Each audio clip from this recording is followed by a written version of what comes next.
নামাজের সময় ইমাম যখন ডান দিকে সালাম ফিরায়, মুক্তাদি ডান দিকে সালাম ফিরাইবে না ইমাম দুই দিক সালাম ফিরানোর পর মুক্তাদি সালাম ফিরাবে? খুবই গুরুত্বপূর্ণ একটি প্রশ্ন করছেন সাইফুল ভাই। আমাদের দেশে সচরাচর ইমামের সঙ্গে সঙ্গে সালাম ফেরানো হয়, যেটি সুন্নাহ সম্মত নয়। প্রায় 99.9% বা তারও বেশি সংখ্যক মসজিদে মুসল্লিরা এই কাজটি করে থাকেন, অর্থাৎ ইমামের সঙ্গে সঙ্গে সালাম ফেরান।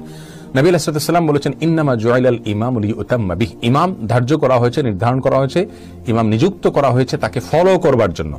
ফলো কাকে বলা হয়? একজন মানুষ আপনাকে পথ দেখাচ্ছেন, তিনি সামনে যাচ্ছেন, আপনি তার পিছে পিছে যাচ্ছেন, এটাকে ফলো করা বলা হয়। তার পাশাপাশি যদি আপনি যান সাথে সাথে, তাহলে এটাকে ফলো করা বলা হয় না, তাকে বলা হয় একসঙ্গে যাওয়া। এই জন্য নবী আলাইহিস সালাম বলেছেন, ইযা কাব্বারা ফাকাব্বিরু ইযা রাকা ফারকা ওয়া ইযা সাজাদা ফাসজুদ। এভাবে ধারাবাহিকতা বর্ণনা করেছেন। অর্থাৎ এখানে ফা আরবি গ্রামার অনুযায়ী ফালি তাকিব, অর্থাৎ ইমাম যদি তাকবীর বলে তারপরে তোমরা তাকবীর বলো, তিনি যদি রুকু করেন তারপরে তোমরা রুকু করো, তার সঙ্গে নয়। সঙ্গে করলে আর অনুকরণ করা হলো না। অতএব ইমাম যখন আসসালামু আলাইকুম রাহমাতুল্লাহ, আসসালামু আলাইকুম রাহমাতুল্লাহ বলবেন, তারপরে মুসল্লি আসসালামু আলাইকুম বলা শুরু করবেন। এখন আমাদের সমাজে দেখা যায় ইমাম আসসালামু আলাইকুম বলছেন, মুসল্লির সাথে সাথে শুরু করে দিয়েছেন, তাহলে তো ইমামের ফলো করা হলো না। এটি একটি খেলাফে সুন্নাত আমল, অনেক ক্ষেত্রে আমরা খেয়াল করি না, যেটা আমাদের খেয়াল করা উচিত। ইমাম সালাম ফিরাবেন, তারপরে মুক্তাদি সালাম ফেরানো শুরু করবেন, তাহলে সেটা ফলো করা হবে, ইমামকে আনুগত্য করা হবে। আল্লাহ তাআলা আমাদেরকে তৌফিক দান করুন।